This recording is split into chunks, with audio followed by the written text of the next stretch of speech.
Welcome to the CX Files podcast. I'm your host, Mark Hillary. This week I'm speaking to well-known industry analyst Peter Ryan, the principal at Ryan Strategic Advisory, based in Montreal in Canada. We're fast approaching the final quarter of 2020, and for half of this year we've just witnessed constant crisis and change in the CX industry. But where are we going to now? I asked Peter about work from home security, going permanent with work from home, GigCX, and some of the other major CX trends to look out for in 2021. Right, okay, Peter, thanks for appearing again on the podcast. Now, I know that earlier this week I wrote a blog, and I know you saw that, but it was focused on some of the security that contact centers and BPO companies need to focus on now if they're going to move this work from home trend from crisis mode into permanent mode. You know, what have your clients and contacts been saying about this transition to this new delivery model becoming permanent? There's definitely an acceptance that the delivery model is going to be much more pervasive in a post-pandemic period. I think the big thing is nobody knows when that period is going to come, and the planning is definitely in place to make sure that a lot more of the agent pool is going to be virtualized. The thing is, Mark, if you talk to 10 to 15 different BPO watchers, stakeholders, executives, and you ask what proportion is going to be work at home over the long term versus facilities-based, you'll get 10 to 15 different answers. Nobody really knows, but I think there is a greater acceptance that the virtualized model does deliver significant outcomes, that there is a great business case for it, and that certainly to a very large degree, agents that have been moved home enjoy working out of their residences. Now, I also think that we have gotten to a point where there's been probably a much greater idea about where some of the limitations on this business model lie. You know, there are elements that need to be considered around compliance and regulation, about company culture and the extent to which BPOs are going to be allowed by their clients to move work into agent residences versus keeping it in the facility as the facilities are allowed to reopen or to expand in terms of the capacity. And I also think that we need to recognize, too, that hiring models are going to need to adapt accordingly as well. Now, notwithstanding the fact that so many agents have been moved to their residences over the course of the past several months, we do know from research that at least I and many of my analyst colleagues like yourself have done over the years, that the hiring profile for an ideal work-at-home agent is very different from an individual who would be working in a contact center. So once we're in a better position to strategically look at hiring and to almost reinforce a permanent element of a virtualized labor force, the different aspects in terms of what's being sought after from a home agent will need to be considered well, and also the channels in terms of best identifying the right people within that labor pool who would be work-at-home agents too. Yeah, that's interesting. I was going to ask you about how do we decide on the different proportions, you know, how much stays at home, how much goes back to the office. But I think that what you mentioned there about hiring profiles is very interesting. You know, if you're specifically hiring a work from home agent, they look very different to someone who's been forced to work at home just because of the pandemic. So do you think that this will naturally play out now as we see companies will say to their staff, you know, who wants to work in the office all the time? And that might be only 25%. And then who wants to stay at home? And that might be 25 or 30%. And then I guess maybe there's going to be half of the workforce are going to be blended. There's a lot of considerations at play. For instance, I know that some companies prior to the pandemic were saying to their agents who were performing very, very well in the contact center, well, we'd like to give you the option of working a couple of days at home. The agents would try it and it didn't work out well for them. There's a lot of agents who perform exceptionally well in a contact center that don't do as well at home. The reason is these individuals feed off of the energy in the contact center. They like the one-on-one supervision. They enjoy socializing during break time with their coworkers, and that's fantastic. Equally, you'll find individuals who have got more experience working from home, that are self-starters, that perhaps are better organized in terms of their time management. They don't need individual managers who are in the same vicinity as them. They can do better on their own. It's going to be, I think, a balancing act, and I think it's something that we're going to take a lot of getting used to. let's be frank too, Mark, there's going to be a lot of trial and error as we go forward in terms of developing what a new customer experience labor force is going to look like.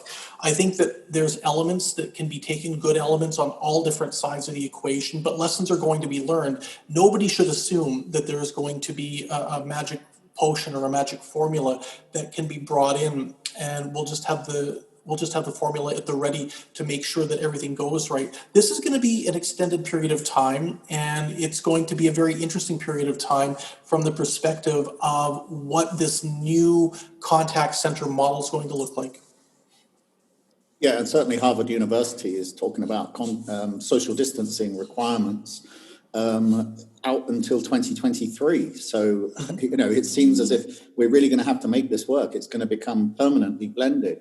And one of the consequences of this is we've really started looking at GigCX again, because this is something we saw people exploring last year, but it's really exploded now because there's so many work from home agents.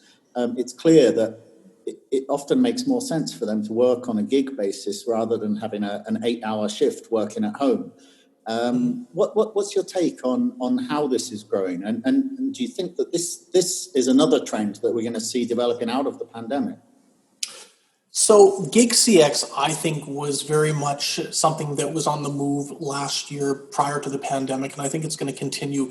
I see GigCX as working complementary alongside traditional customer experience ways of doing business. There are a lot of advantages in terms of gig with regards to the types of people that can be recruited, people who are more entrepreneurial, people who are almost evangelists for a particular brand, a product or a service, and really enjoy supporting colleagues or people that they might not know using that gig model in terms of helping them out and figuring out what break fixes might be, as well as many other different aspects. My sense would be that we've seen a lot of great work with Solve from Concentrix, and I think that we're going to continue to see more and more outsourcers look to try and bring gig working into the play. What I think the big question will be is a lot of these prognostications. We've had some organizations that have said it could be up to 30% of CX work will be handled by gig workers in the next few years. Nobody really knows at this point. It's still very much in its infancy. It reminds me of work at home back in 2005, 2006. Again, a lot of different opinions in terms of how this plays out, but certainly, in my view, the model has proven the value of investment, and it's here to stay. Yeah, and we've seen the rise of a couple of companies. I mean, people like Officium and Live Exchange, and they're creating a virtual contact center staffed by gig agents. So it looks like it's actually a software purchase. Are we actually seeing a threat to the BPO model itself? It's possible, but I think that we'll need to see again how things play out on this. I think certainly you're going to see a lot more of this work being done using the gig model, using the on-demand model, and I think that's good. I think that makes a lot of sense, and you mentioned a couple of companies associated with that. There's clearly a lot of demand, and there's clearly going to be even more demand moving forward. The key is, I think, figuring out what customer experience aspects are handled better by gig from the standpoint of the clients themselves or the enterprises that are using these models to try and figure out how that melds in with their company culture. There might be some organizations that prefer the traditional model. There might be other ones that are a bit more progressive in their thinking, and they see a role for gig either in part of the pool of interactions or all of them. Again, I think we're going to see some trial and error here, but the upshot of it is that gig is not going anywhere. It is definitely here to stay. Okay. Well, it seems incredible that we're almost on the verge of Q4 now. We're heading into the last quarter of the year. What steps do you think the BPO community are going to be doing now to really fire up their recovery from the crisis? This whole year has been a constant crisis, but everyone seems to have risen to the challenge. What do you think is going to come next as we start to see a recovery phase? You're spot on, and I think that one thing we can all agree on is that 2020 has been the year of front office BPO. Realistically, I know that there were a lot of worries at the start of the pandemic back in March when there were so many who were quite trepidatious about what this is going to mean for front office outsourcing. But all the outsourcers I speak to are busier than ever. They're expanding their workforces. They're adapting to more virtualized working.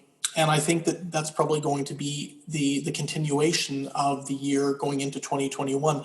At this point, nobody really knows how much longer we're going to be in some type of a lockdown, no matter where you are. We don't know what it's going to mean. As you mentioned, the social distancing in the facilities. But what we do know is the customer experience isn't going away. We do know that there's a lot of industries that are facing significant demands, and there's also a sense that many of these enterprises that were running their own captive centers aren't necessarily finding it was as straightforward as it was before, and they're relying on their outsourcing partners. One of the things I'm looking for going into the second part of this year, or I suppose Q4 and into 2021, I'm going to be looking for a lot more consolidation.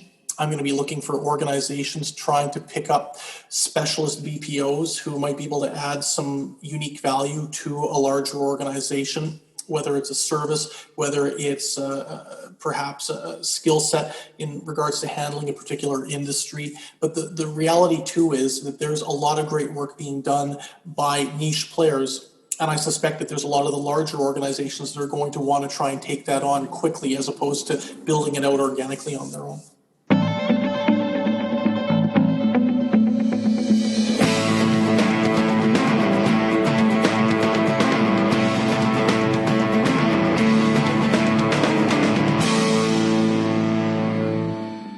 Thanks for listening to the CX Files podcast. Please take a moment to review the podcast because this helps other listeners to find it. And if you have any suggestions, then get in touch with me on Twitter or LinkedIn. I'm at Mark Hillary with 2 L's, or just search Google for Mark Hillary.